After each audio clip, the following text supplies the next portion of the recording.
So, as many of you are aware, there has been two incidents last night, both of them labelled as terrorist attacks.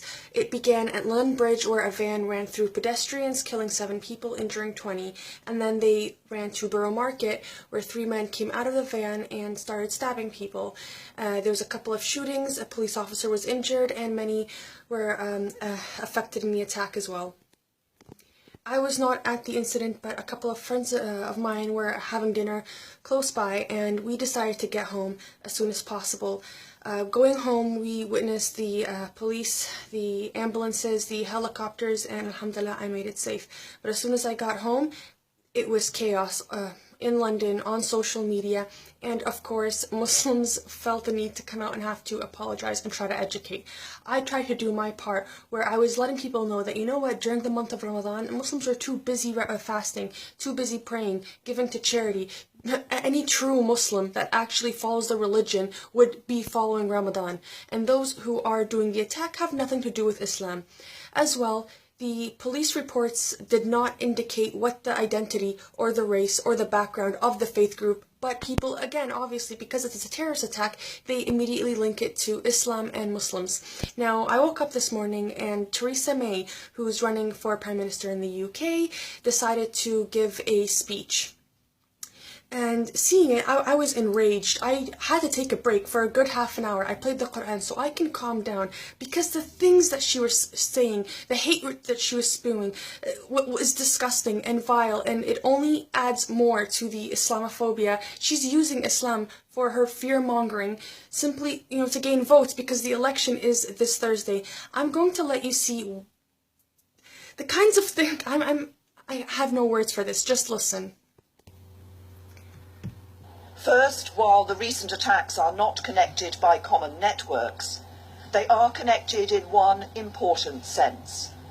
They are bound together by the single evil ideology of Islamist extremism that preaches hatred, sows division, and promotes sectarianism.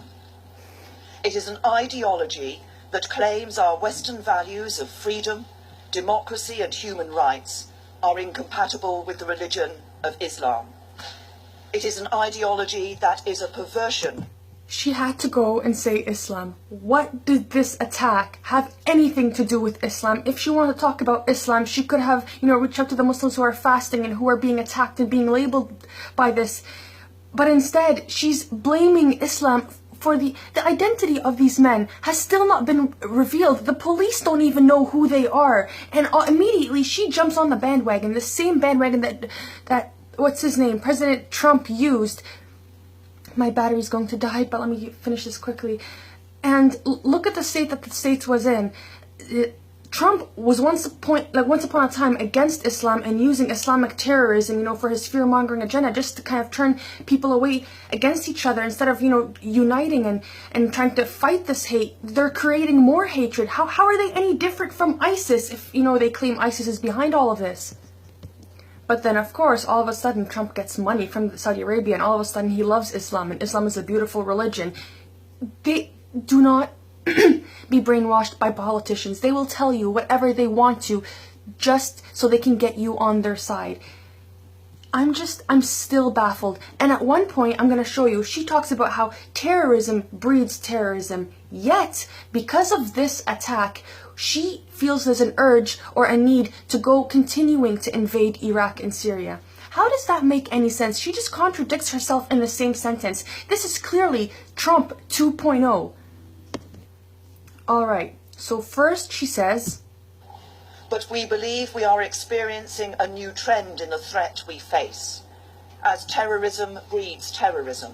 Okay.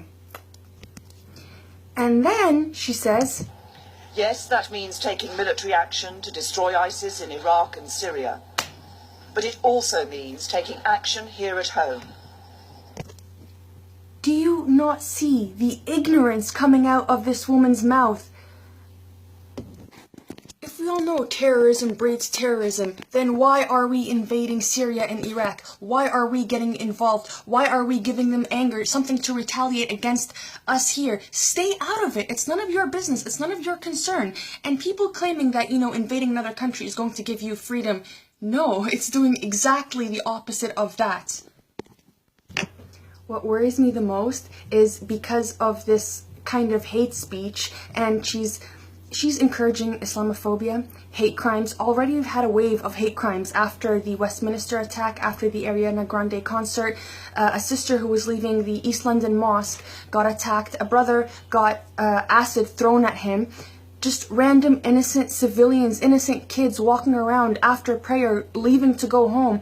And the only trend that's going to be happening is not these terrorist attacks that she's claiming. They will continue on if you continue to invade Iraq and Syria and the Middle East.